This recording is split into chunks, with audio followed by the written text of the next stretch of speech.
നോമ്പ് എന്ന് പറഞ്ഞാൽ നമ്മുടെ രണ്ട് വികാരങ്ങളെ നിയന്ത്രിക്കലാണ്. ഒന്ന് വയറിൻ്റെ, മറ്റൊന്ന് മനുഷ്യൻ്റെ രഹസ്യഭാഗം. മനുഷ്യൻ്റെ വൈകാരിക ചിന്തകൾ, ഒന്ന് മനുഷ്യൻ്റെ ഭോജനം, ഭോഗം. ഈ രണ്ട് വികാരങ്ങളെ പകൽ സമയത്ത് നിയന്ത്രിക്കുന്നതിനാണ് നോമ്പ് എന്ന് പറയാം. ഷഹ്വത്ത് എന്ന് അറബിയിൽ പറയും. ഷഹ്വത്ത് ത്വആം. ഒന്ന് മനുഷ്യൻ്റെ അടിസ്ഥാനപരമായ നിലനിൽപ്പിൻ്റെ വിഷയമാണ്. ഭക്ഷണം കഴിക്കുക, വെള്ളം കുടിക്കുക, പകലിൽ പാടില്ല. മറ്റേത് ഷഹ്വത്താണ്, മനുഷ്യൻ്റെ വികാരമാണ്.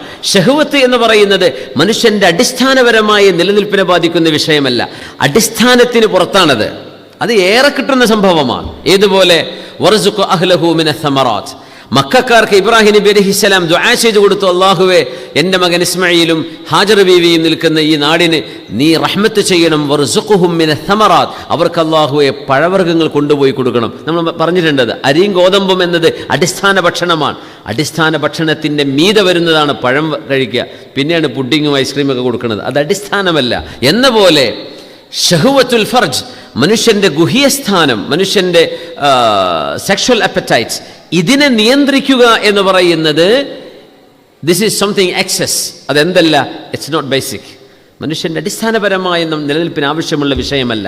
നമ്മുടെ തലമുറയെ നിലനിർത്താൻ അള്ളാഹു സംവിധാനിച്ച മനുഷ്യൻ, സ്ത്രീയും പുരുഷനും തമ്മിലുള്ള ബന്ധമാണ് അതിലൂടെ അള്ളാഹു സുബ്ഹാനഹു വ തആല സൂചിപ്പിക്കുന്നത്. ആ സംഭവത്തെയും നിങ്ങൾ നിയന്ത്രിക്കണം, ഭക്ഷണത്തെയും നിയന്ത്രിക്കണം. റമളാനിൻ്റെ പകലിൽ അള്ളാഹു ഈ രണ്ട് നിയന്ത്രണങ്ങളെ വെച്ചിരിക്കുക. എന്തിനെന്നറിയോ? എൻ്റെ ഖുർആൻ നിങ്ങളിൽ പർവ്വതം പൊട്ടിപ്പിളരുന്ന പോലെ നിങ്ങളുടെ സ്വഭാവങ്ങളിലേക്ക് ഇറങ്ങിച്ചെന്ന് ഖുർആന് ചില പ്രവർത്തനങ്ങൾ അവിടെ ചെയ്യാനുണ്ട്. അതിന് നിങ്ങൾ കളമൊരുക്കി കൊടുക്കണം. അതിനാണ് റമളാൻ. ഭക്ഷണം നിയന്ത്രിക്കുന്നു, വെള്ളം നിയന്ത്രിക്കുന്നു. ഒരു കാറിൻ്റെ പെട്രോൾ തീർന്നാൽ, അല്ലെങ്കിൽ ഇപ്പോൾ ബാറ്ററി ഓടുന്ന വണ്ടി എന്ന് വിചാരിക്കുക, ബാറ്ററി തീർന്നു പോയാൽ അതവിടെ സ്റ്റക്കാവും, നിൽക്കൂലേ? നമ്മുടെ അടിസ്ഥാനമാണ് തിന്നലും കുടിക്കലും. പക്ഷേ നമ്മൾ തിന്നാതെയും കുടിക്കാതെയും 3 നേരത്തെ ഭക്ഷണം, നമ്മുടെ ബ്രേക്ക്ഫാസ്റ്റ്, നമ്മുടെ ലഞ്ച്, നമ്മുടെ ഇപ്പം ഡിന്നർ എന്നൊക്കെ പറഞ്ഞാൽ മഗ്രിബിന് മുമ്പ് കഴിക്കുന്ന സാധനമാണ്. നമുക്കത് പതിരാണെങ്കിലും ഡിന്നർ എന്ന് പറഞ്ഞാൽ ശരിക്കും മഗ്രിബോടുകൂടെ, അല്ലെങ്കിൽ മഗ്രിബിന് തൊട്ട് മുമ്പ് തൊട്ടുടനെ. ഇതാണിപ്പോൾ രാത്രി ഭക്ഷണം. നമ്മളാണത് 10 മണിയാക്കി കഴിഞ്ഞത്. അതുകൊണ്ട് 3 നേരത്തെ ഭക്ഷണം മനുഷ്യൻ നിയന്ത്രിക്കുന്നു എന്നാണ് നോമ്പിനെ സംബന്ധിച്ച് പറയുമ്പോൾ. 3 നേരത്തെ ഭക്ഷണം, അങ്ങനെ ഭക്ഷണം നിയന്ത്രിക്കുന്ന മനുഷ്യൻ മരിച്ചുവോ? അതൊന്നും അല്ലാഹു ചെയ്യുന്നില്ല. ആ ഡീസലോ പെട്രോളോ ഫ്യൂലോ നിൽക്കുന്നതോടുകൂടെ ഭക്ഷിക്കുക, തിന്നുക എന്ന ആ ഒരു കാര്യം നിർത്തിവെച്ചാൽ പോലും മനുഷ്യൻ്റെ ശരീരം പ്രവർത്തിച്ചു കൊണ്ടിരിക്കുന്നു. ഇത് ഖാലിഖായ അള്ളാഹുവിൻ്റെ സൃഷ്ടിപ്പാണ്. നേരെ മറിച്ചൊരു കാർ അങ്ങനെയല്ല. ഇതിപ്പോൾ വർക്ക് ചെയ്യുന്ന ഈ മൈക്ക്, ഇതിലേക്കുള്ള ഇലക്ട്രിസിറ്റിയുടെ ഫ്ലോ അങ്ങ് നിർത്തിക്കഴിഞ്ഞാൽ ഈ സാധനം വർക്ക് ചെയ്യില്ല. അല്ലെങ്കിൽ പിന്നെ എന്ത് വേണം?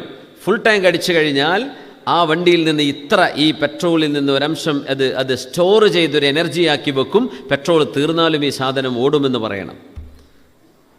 അങ്ങനെ സംഭവിക്കുന്നില്ല. ബാറ്ററി തീർന്നാൽ, ചാർജിങ് അവസാനിച്ചാൽ ഖലാസ്, അവിടെ ഡെഡാണ്. പക്ഷെ നമ്മുടെ നിലനിൽപ്പിന് ആവശ്യമായ അന്നവും പാനീയവും അള്ളാഹു നമ്മുടെ ശരീരം പടച്ചത് അങ്ങനെ എപ്പോഴും നിന്നുകൊണ്ടിരിക്കണമെന്നില്ല.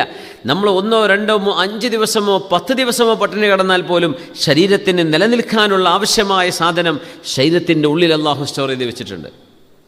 അള്ളാഹുവിൻ്റെ വലിയൊരു സൃഷ്ടിപ്പാണ്. അത് നിങ്ങൾ എനിക്ക് വേണ്ടി നിയന്ത്രിക്കണം. പിന്നെ നിങ്ങളുടെ വൈകാരികമായ ചിന്തകളെ നിങ്ങൾ നിയന്ത്രിക്കണം. നഹാറു റമളാൻ, റമളാനിൻ്റെ പകലുകളിൽ. എന്തിന്? അങ്ങനെ ഇരിക്കുമ്പോഴാണ് എൻ്റെ വചനം, മനുഷ്യനിൽ മൂല്യം എന്ന് പറഞ്ഞ സംഗതിയുണ്ട്. ഖുർആൻ മൂല്യമാണ്. അതുകൊണ്ട് അർറഹ്മാനു അല്ലമൽ ഖുർആന ഖലഖൽ ഇൻസാൻ, കാരുണ്യവാനായ അല്ലാഹു ഖുർആൻ പഠിപ്പിച്ചു, മനുഷ്യനെ സൃഷ്ടിച്ചു. അതിനർത്ഥം കൊടുക്കേണ്ടത് കാരുണ്യവാനായ അല്ലാഹു മൂല്യം എന്ന സംഭവം, മൊറാലിറ്റി ആൻഡ് വാല്യൂസ് അല്ലാഹു നിശ്ചയിച്ചു കഴിഞ്ഞു. എന്നിട്ടാണ് മെറ്റീരിയലിന് അള്ളാഹു തആല പടക്കുന്നത്. മാറ്റർ ഉണ്ടാകുന്നത് വാല്യൂ ആദ്യം കൊടുത്തതിന് ശേഷമാണ്. മനുഷ്യനിൽ ഈ മൂല്യബോധമില്ലെങ്കിൽ മനുഷ്യനല്ല.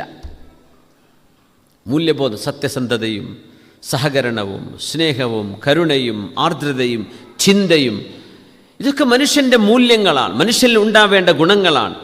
ഈ ഗുണങ്ങളെ ഉണ്ടാക്കിയെടുക്കണമെങ്കിൽ നമ്മളിൽ ചില വികാരങ്ങളെ നിയന്ത്രിച്ചേ പറ്റൂ.